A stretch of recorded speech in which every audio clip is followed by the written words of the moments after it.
सरकार ने किन-किन कॉर्पोरेट हाउस से लिया, वो तो अंदाज़ा ही है, लोगों को पता नहीं है। अगर वो चीज़ें भी सामने आ गई कि किस कॉर्पोरेट हाउस से लिया और बदले में क्या फ़ायदा पहुँचाया, तो सरकार बड़ी असहज हो जाएगी, बड़ी खतरनाक स्थिति भी आ सकती सरकार पूरी कोशिश करेगी कि उसको प्रबंधित किया जाए, मैनेज किया जाए उस पूरे मसले को। है। जनता क्यों नहीं जी। खड़ी होती? जनता को लग रहा है कि एक पॉलिटिकल पार्टी ऐसी है जो हज़ारों लाखों करोड़ का चंदा इस तरह बॉन्ड से ले रही है, जो सूचना के अधिकार में नहीं आता, किसी को बता नहीं रही है, तो जनता क्यों नहीं खड़ी होती? किसान आंदोलन लगातार तेज होता जा रहा है। हमने गोदी मीडिया के एक चैनल पर देखा कि ये इंटरनेशनल साजिश है। पत्रकार किस हद तक गिरेंगे अभय जी? मतलब किसानों का आंदोलन वो इंटरनेशनल साजिश हो गया। सरकार क्यों नहीं निपट पा रही, इस आंदोलन को रोक क्यों नहीं पा रही? ये जो घमंड है, ये कहाँ से आता है? सरकार के अंदर ये अहंकार कहाँ से आता है? अभय जी, विपक्ष भी क्या करे? कल खबर आई थी कि फारूक अब्दुल्ला को ईडी का नोटिस मिला। आज खबर टीवी पे चल रही थी कि फारूक अब्दुल्ला ने कहा कि हम अकेले चुनाव लड़ेंगे। ये मोदी से ज्यादा ईडी मेहनत कर रही है, विपक्ष क्या करे बताइए बेचारा। सरकार के पास में अंग्रेजी के शब्दों में कहें कैरेट भी होता है, स्टिक भी होती है। ये लोग जानना चाहते हैं कि क्या इस बार गडकरी और राजनाथ सिंह की क्या हैसियत रहने वाली है? टिकट विकट मिल जाएगा, नहीं मिलेगा? हो सकता है एक का ही पत्ता साफ हो, एक को रख लिया जाए। हाँ, सही बात है, वरना मोदी जी कहाँ भूल ये से ही अगर बता। कोई चर्चा कर देगा फलाना आदमी प्रधानमंत्री हो सकता है, समझ लीजिए उसका पत्ता कटने वाला है। नमस्कार, मैं संजय शर्मा। आप देख रहे हैं 4 पीएम न्यूज नेटवर्क। मेरे जो आते हैं राजीव नारायण जी, उन्होंने मजे-मजे में बताया था, कहा था कि सुप्रीम कोर्ट कुछ ऐसा फैसला देगा, जिससे साहब यानी भारतीय जनता पार्टी बहुत परेशानी में आ जाएगी।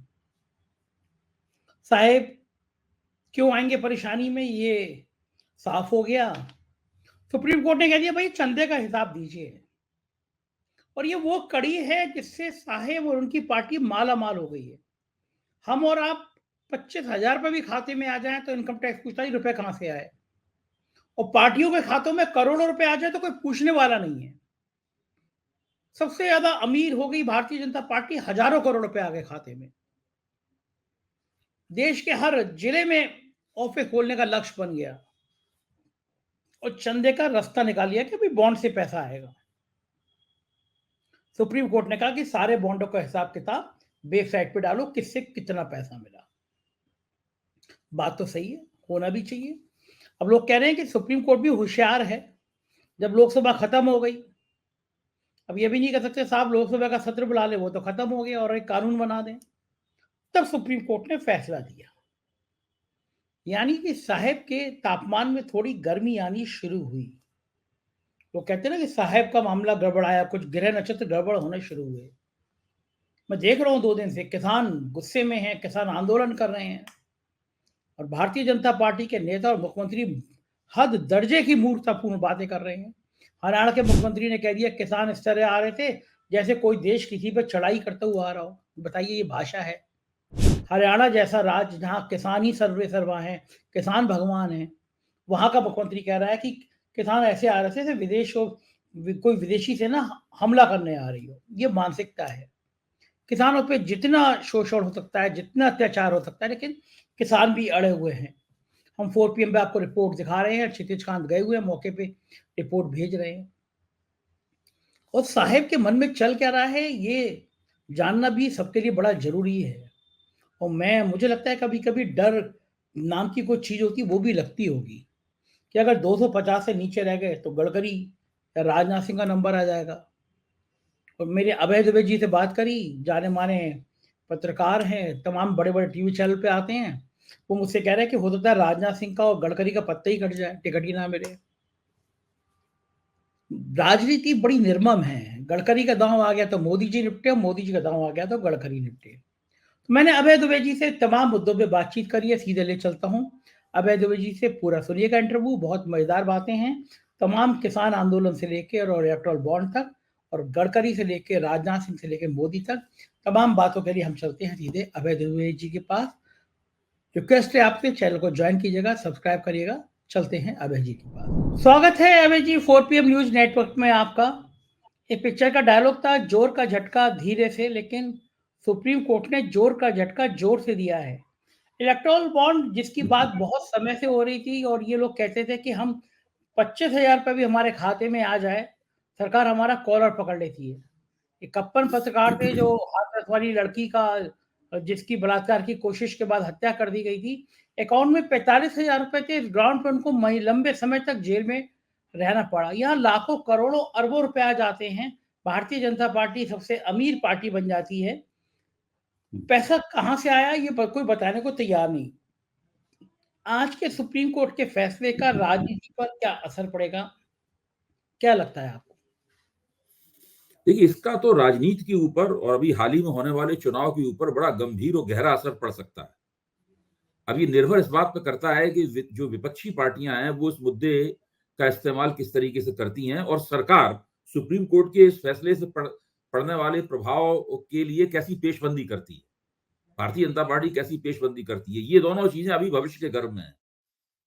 विपक्ष के बारे में मानता हूं कि ये विपक्ष रणनीतिक रूप से बहुत कमजोर है, तो ये अब उसको जो मौके मिलते हैं उन मौकों को भी गंवा देता है। और जो मोदी के नेतृत्व में सरकार है वो रणनीतिक रूप से काफी मजबूत है और काफी संसाधन उसके पास रहते हैं। वो अपने खिलाफ पड़ने वाली चीजों के प्रभाव को नरम करने में कामयाब हो जाती है। और अब देखिए इसको क्या होता है, लेकिन इसका प्रभाव काफी गहरा पड़ने वाला है। उसकी वजह है कि अगर इस मसले को ठीक से इस्तेमाल किया जाए तो विपक्ष ये साबित कर सकता है कि भाजपा के खाते में जो बहुत बड़े पैमाने पर रकमें गई हैं, यानी विपक्ष को मिलने वाली रकमों से 10 गुना या उससे भी ज्यादा बड़ी रकमें गई हैं, वो रकमें दरअसल राजनीतिक भ्रष्टाचार का सबसे बड़ा स्रोत है। देखिए, भारतीय लोकतंत्र की एक पुरानी समस्या है, वो है पॉलिटिकल करप्शन, राजनीतिक भ्रष्टाचार। 77 में जो 74 में जो जयप्रकाश नारायण का आंदोलन था वो भी राजनीतिक भ्रष्टाचार के मुद्दे पर ही केंद्रित था। भाई, उससे पहले जो गुजरात में नवनिर्माण समिति ने आंदोलन जो किया था, उसमें क्या कहा जाता था? चिमन भाई पटेल को चिमन चोर कहा जाता था। क्यों कहा जाता था चिमन चोर? इसीलिए कहा जाता था कि उनके ऊपर राजनीतिक भ्रष्टाचार के इल्जाम थे। उसके बाद बिहार में जगन्नाथ मिश्रा वगैरह ये सब लोग जो थे, इनके बारे में क्या कहा जाता था कि इन्होंने तो पटना का प्लेटफॉर्म ही बेच दिया है, ये किसी भी चीज को बेच देते हैं, किसी भी चीज को एक एक दो दो आदमियों को बेच दिया जाता है। इनके ऊपर भी राजनीतिक भ्रष्टाचार के इल्जाम थे। कारपोरेट और सरकार के बीच में जो नेक्सस होता है वो भी राजनीतिक भ्रष्टाचार का एक बहुत बड़ा सबूत है। मान लीजिए एक कारपोरेट घराने ने इलेक्टोरल बॉन्ड के रूप में जो सरकारी पार्टी है उसको उसने मान लीजिए 500 करोड़ रुपया दे दिया या 1000 करोड़ रुपया उसको दे दिया। अब वो उसे मिल गया, ये केवल उसे पता है और पार्टी को पता है कि किसने दिया किसने लिया। अब पार्टी चुनाव लड़ रही है, वो उस कारपोरेट घराने के प्रति कृतज्ञ महसूस करती है। चुनाव के बाद वो ऐसे कई काम कर सकती है जिससे उस कारपोरेट घराने को फायदा होगा। इस तरह कारपोरेट हाउसेस के बीच में भी जो स्वस्थ प्रतियोगिता होनी चाहिए वो प्रतियोगिता भी बाधित हो जाती है, वो प्रतियोगिता भी विकृत होती है। भाई, कोई एक ही चीज के लिए अगर दो या तीन कारपोरेट घराने प्रतियोगिता कर रहे हैं तो सरकार ज्यादा चंदा देने वाले की तरफदारी करेगी और किसी भी तर्क के सहारे उसके पक्ष में किसी भी सौदे को, किसी भी संधि को, किसी भी आवंटन को झुकाया जा सकता है। ये तो पहली बात रही। दूसरी बात देखिए, जो भ्रष्टाचार विरोधी आंदोलन अभी हुआ था 2011, 12, 13 में, मोदी के चुने जाने के ठीक पहले, जो पहले के सालों में भ्रष्टाचार विरोधी आंदोलन हुआ था, उसका फोकस भी राजनीतिक भ्रष्टाचार के ऊपर था। तो मैं तो मानता हूं कि भारतीय लोकतंत्र की राज्य की प्रमुख समस्या ही पॉलिटिकल करप्शन है। अगर एक बार पॉलिटिकल करप्शन खत्म हो जाए या उसको न्यूनतम कर दिया जाए तो बहुत सारी समस्याएं अपने आप हल हो सकती हैं। उस करप्शन की वजह से ही ब्यूरोक्रेसी को भी करप्शन करने के लिए मजबूर किया जाता है। फिर छोटे मोटे करप्शन रह जाएंगे, केवल ऐसे करप्शन रह जाएंगे जिनका दरअसल समाज के ऊपर कोई बहुत ज्यादा असर नहीं होता। तो और सरकार, इस मोदी सरकार ने क्या किया है? मोदी सरकार ने एक ऐसी तिकड़म की कि जिसकी वजह से जो पॉलिटिकल करप्शन था उसको उन्होंने एक कानूनी जामा पहना दिया।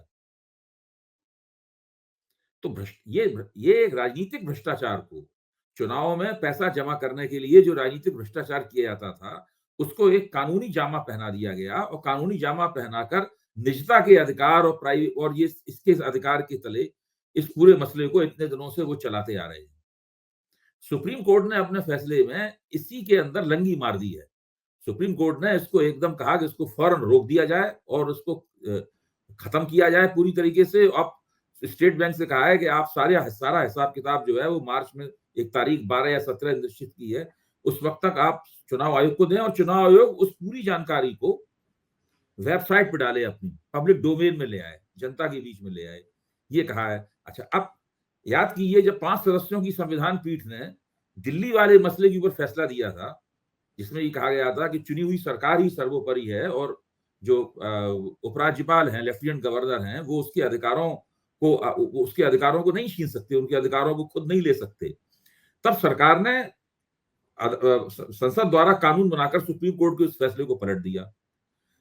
अब दिक्कत की बात सरकार के सामने यह है कि अब तो लोकसभा ही नहीं बैठा सकते, वो लोकसभा का अंतिम सत्र हो चुका है, तो अब वो लोकसभा बुलाकर इस कानून को नहीं पलट सकते, तो उन्हें जो सुप्रीम कोर्ट के फैसले को नहीं पलट सकते, अब उन्हें इस फैसले के साथ जीना होगा और इस फैसले का उन्हें मुकाबला करना होगा।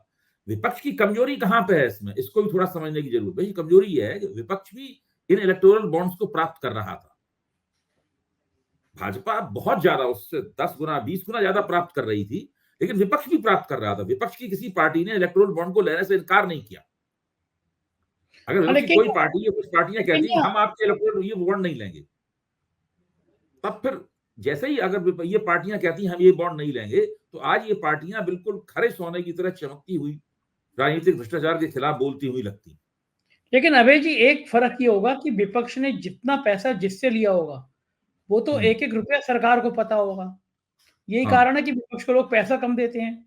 लेकिन सरकार ने किन किन कारपोरेट हाउस से लिया वो तो अंदाजा ही है, लोगों को पता नहीं है। अगर वो चीजें भी सामने आ गई कि किस कारपोरेट हाउस से लिया और बदले में क्या फायदा पहुंचाया, तो सरकार बड़ी असहज हो जाएगी, बड़ी खतरनाक स्थिति भी आ सकती है। निश्चित रूप से, इसीलिए कहता हूं कि अभी देखने की बात यह है कि सरकार सुप्रीम कोर्ट के इस आदेश से बचने के लिए वो कौन सी पतली गली निकालती है। देखिए, इसमें बहुत ज्यादा तेजी के साथ में अभी सुप्रीम कोर्ट के अंदर सरकार जाएगी। सुप्रीम कोर्ट से अपील की जाएगी कि आप अपने इस फैसले पर पुनर्विचार करें। जजों के ऊपर और मुख्य न्यायाधीश के ऊपर दबाव डाला जाएगा कि वो जल्दी से जल्दी उसको सुने और सरकार उसमें राहत की मांग करेगी और उस राहत को बाकायदा, मैं मानता हूं कि सरकार पूरी कोशिश करेगी कि उसको प्रबंधित किया जाए, मैनेज किया जाए उस पूरे मसले। और ये कम से कम ये तो कहेगी कि इसको आप इतनी जल्दी आदेश मत दीजिए, आप चुनाव के बाद, चुनाव हो जाए उसके बाद आप तारीख ही कम से कम चुनाव के बाद कर दीजिए।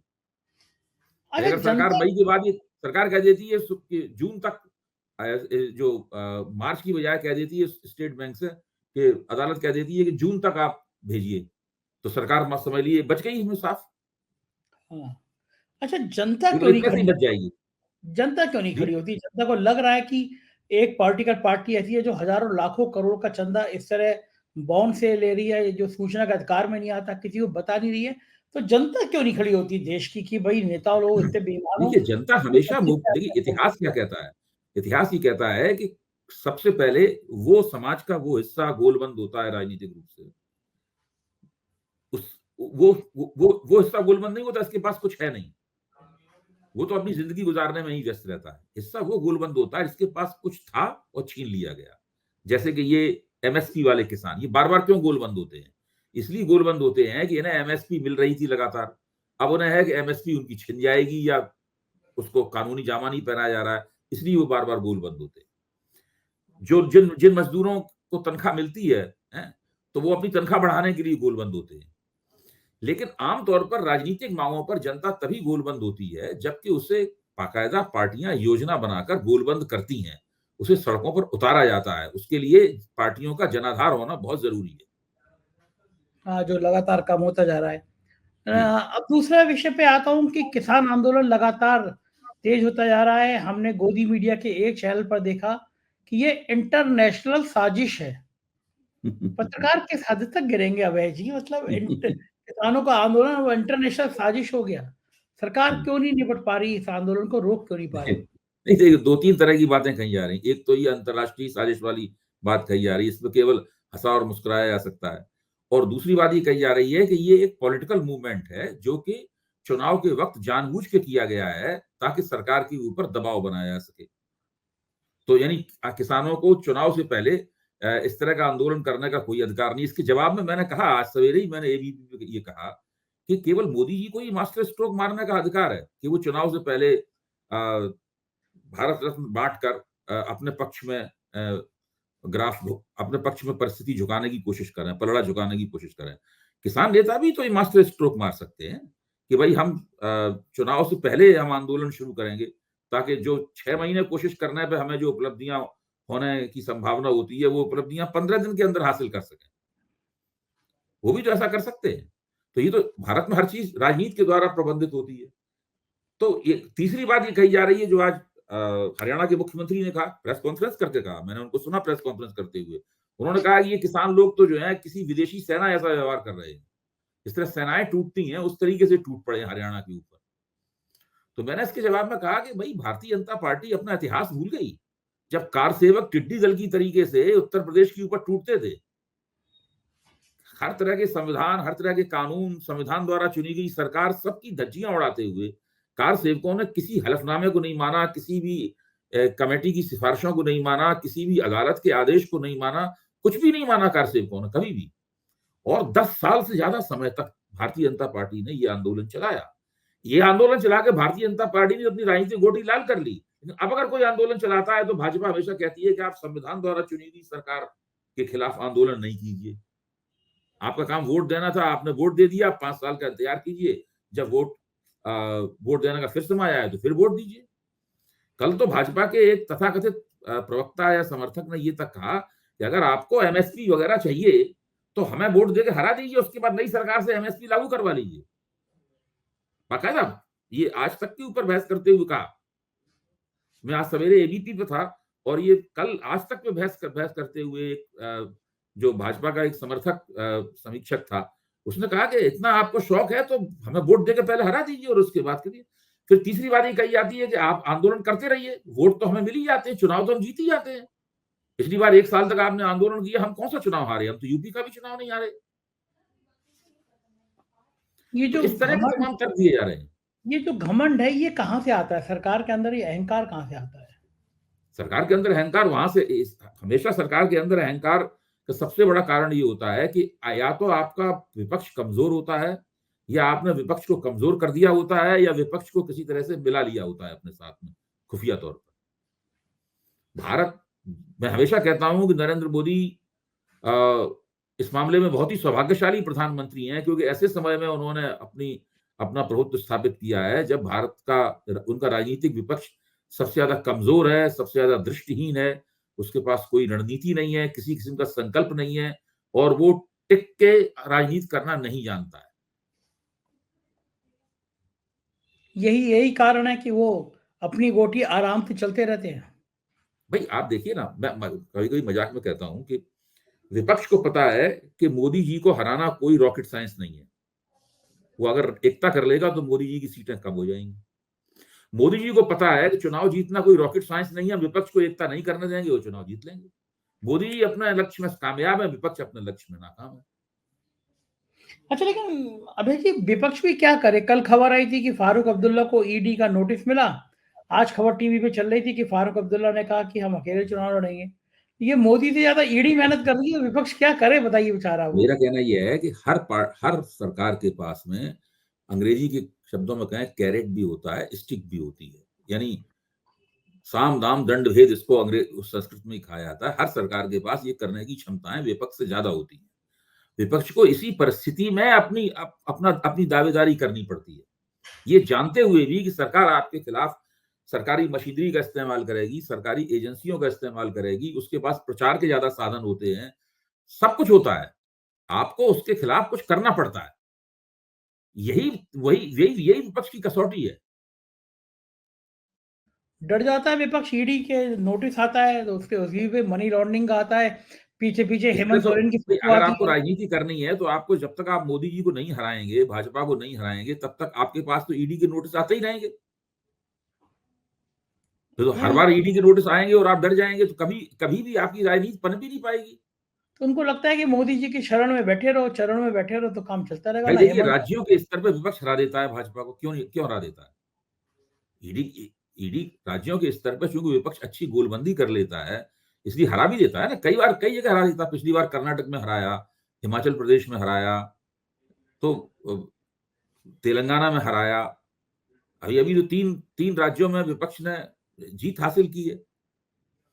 तो जब इंडिया गठबंधन बना था, मैं समझता हूं कि पिछले 5 साल में मोदी जी इतने विचलित नहीं हुए जितना इंडिया गठबंधन बनने की घटना ने उनको विचलित किया था। और ये पूरा मौका विपक्ष ने जिस तरीके से गंवाया है, वो बिल्कुल भारतीय राजनीति के इतिहास में उसका ब्यौरा लिखा जाएगा कि भाई इन्हें क्या करना था, इन्हें पता था कि इन्हें क्या करना था, फिर भी इन्होंने नहीं किया। प्रधानमंत्री भी कोई असर नहीं है, वो अबू धाबी, कतर। अच्छा, इस समय प्रधानमंत्री मुस्लिम देशों की यात्रा क्यों कर रहे हैं, इसका क्या मतलब है? देखिए, ये मिडिल ईस्ट की, मध्य पूर्वी देशों की नरेंद्र मोदी की शुरू से ही ये नीति है कि मध्य पूर्व के मुस्लिम देशों के साथ में संबंधों को अच्छा किया जाए। ये करने के लिए वो एक संतुलनकारी दांव है उनका। उन्हें भारत में हिंदुत्व की जो प्रतिक्रिया, हिंदुत्व की जो प्रतिक्रियावादी राजनीति है, उसमें मुसलमानों के खिलाफ कुछ ना कुछ कैंपेन चलती रहना अनिवार्य है, लाजमी तौर पर चलती ही रहेगी। कभी गोवध रोकने के नाम पर होगी, कभी लव जिहाद के नाम पर होगी, कभी घर वापसी के नाम पर होगी, कभी धर्म परिवर्तन के सवाल पे होगी, कुछ ना कुछ ये मुहिम चलती रहेगी। यानी मुसलमानों के खिलाफ एक सांप्रदायिक कड़ाव में छोटे छोटे मतलब बुलबुले उठते रहेंगे हमेशा। बहुत बड़ा उफान वो आने नहीं देंगे क्योंकि खुद उनकी सरकार है, खुलते रहेंगे। तो एक तरह से ये लो इंटेंसिटी कॉन्फ्लिक्ट जो है वो लगातार चलता रहेगा। इसलिए जरूरी है कि जो मुस्लिम दुनिया है, सऊदी अरब की मुस्लिम दुनिया है, उसके साथ भारत के संबंध बहुत अच्छे रहे। इसलिए भारत में मुसलमानों को कुछ भी हो जाए, अगर सऊदी अरब में मोहम्मद साहब के खिलाफ कुछ कह दिया और वो सब कह दिया, तो उसके लिए वो अपने अपने ही प्रवक्ताओं के खिलाफ कार्रवाई करने के लिए तैयार है।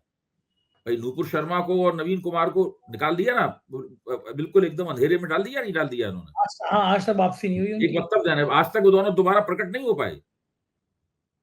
ज्यादा ट्वीट करने के अलावा उन लोगों के पास और कोई चारा नहीं रह गया है। इतना लंबा अरसा हो गया, क्योंकि उन्होंने मोहम्मद साहब के खिलाफ वो बयान दिया था, इसका असर सऊदी अरब पे हो सकता है।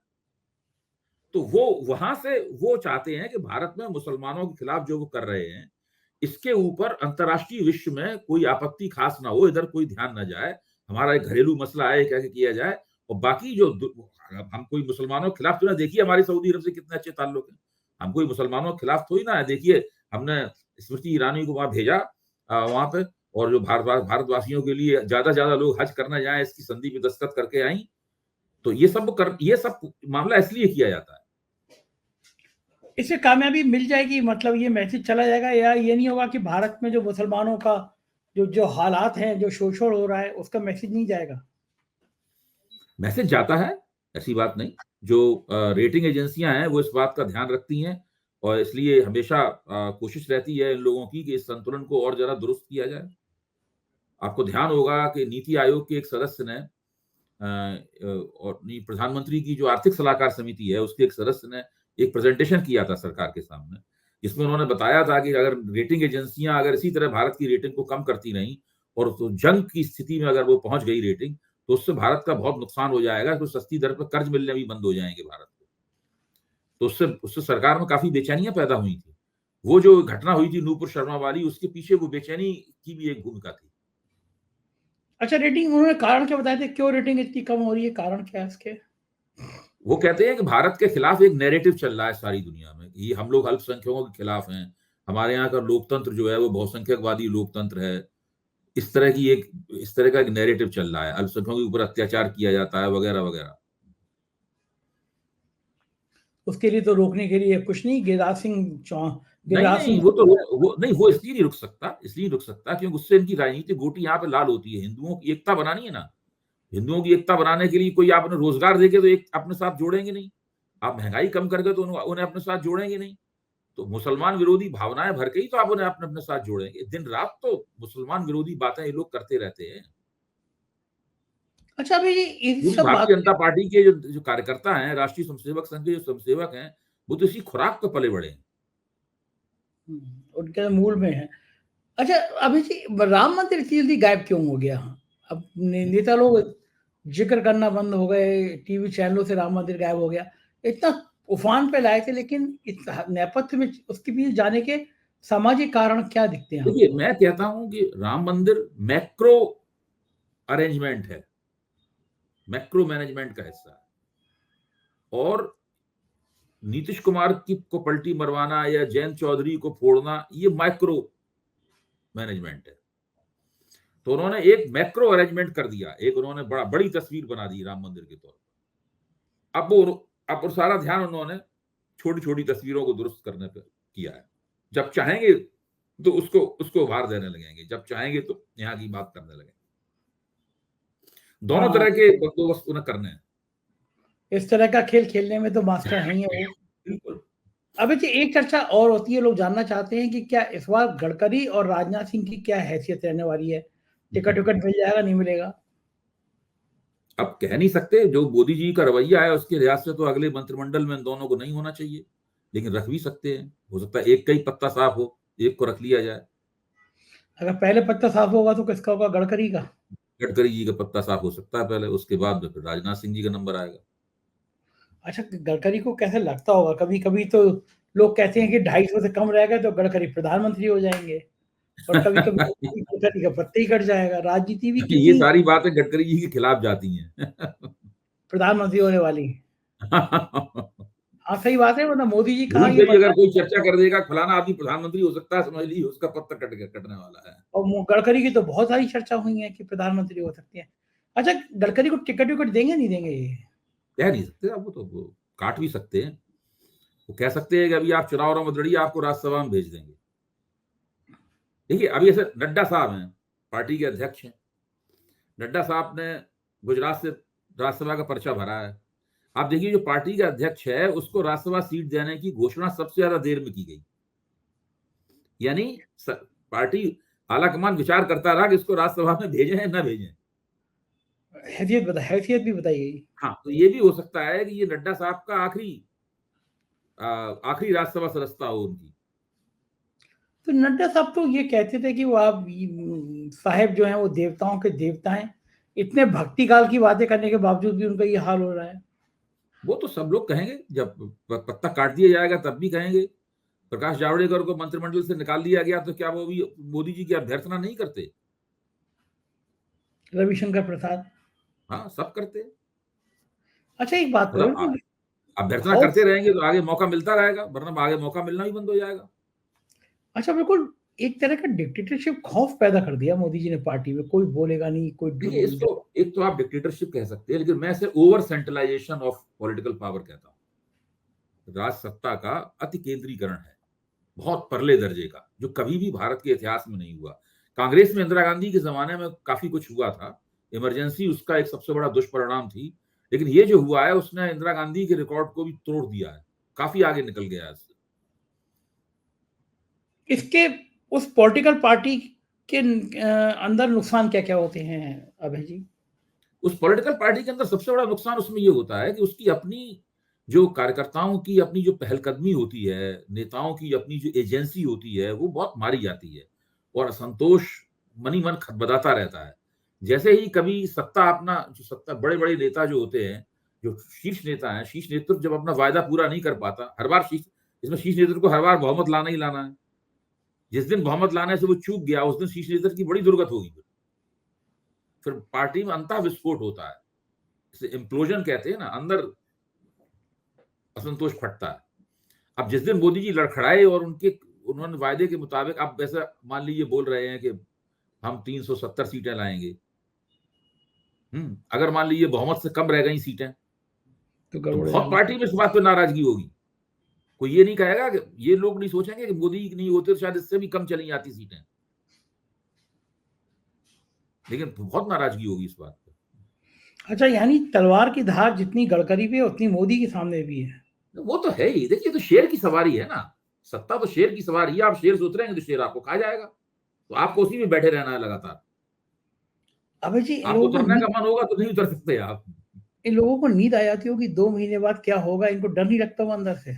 नहीं, इनका मानस सब उसी तरह का बना होता है। मतलब ये लोग बड़े खिलाड़ी हैं, बड़े लेवल बड़े स्तर का दांव खेलते हैं, तो वो पूरा मानस, पूरी महत्वाकांक्षा, मानस, योजना, सेल्फ इमेज, अपनी आत्म छवि, खुद को किस रूप में देखते हैं, विशाल बड़े रूप में, ये सब उसी पे निर्भर है। हम लोग शायद उस स्तर पे जाकर सोच नहीं पाते, हमारी महत्वाकांक्षा भी उस स्तर की नहीं है। हाँ, हिम्मत भी नहीं होती। बिल्कुल ठीक बात अभी कह तो रहे मैं हैं। हूँ, मान लो मेरी महत्वाकांक्षा ये है कि भाई मैं जो लिखूं वो लोग पढ़ें, मैं जो बोलूं वो लोग सुने। मेरी महत्वाकांक्षा इससे ऊपर की नहीं है। मैं बिल्कुल सही बात है। अगर मैं चुनाव लड़के एमएलए एमपी बनना चाहता तो मैं 90 के दशक में ही बन सकता था। मेरे पास मौके थे, मेरे परिवार के संपर्क थे, लेकिन मैंने मेरी महत्वाकांक्षा नहीं थी। मैं तो एक बुद्धिजीवी बनना चाहता था, पब्लिक इंटेलेक्चुअल बनना चाहता था, जो मैं बना। बिल्कुल ठीक, बिल्कुल सही हाँ, बात है। हर इंसान का मानस अलग-अलग हाँ। होता है और उसी जी, हिसाब जी, से वो कर्म करता है। जी, बहुत-बहुत शुक्रिया अभय जी, इतनी मज़ेदार और इतनी बढ़िया बातचीत करने के लिए। धन्यवाद। जी। तो ये थे अभय दुबे जी। सुनिए आपने सारी बातें। अब बताइए इन बातों का क्या हल है? अगर गडकरी का टिकट कट जाएगा तो कोई कल्पना कर सकता था भारतीय जनता पार्टी के अंदर गडकरी का ये हाल हो सकता है। लेकिन वक़्त है, कब किसका कैसे पलट जाए कोई कह नहीं सकता। हमारा आपका वक़्त सही रहे ये कामना है। अपनी राय से अवगत कराइएगा कि ये इंटरव्यू कैसा लगा। साथ रहिएगा, चैनल को सब्सक्राइब और जॉइन कीजिएगा। शुक्रिया, थैंक यू।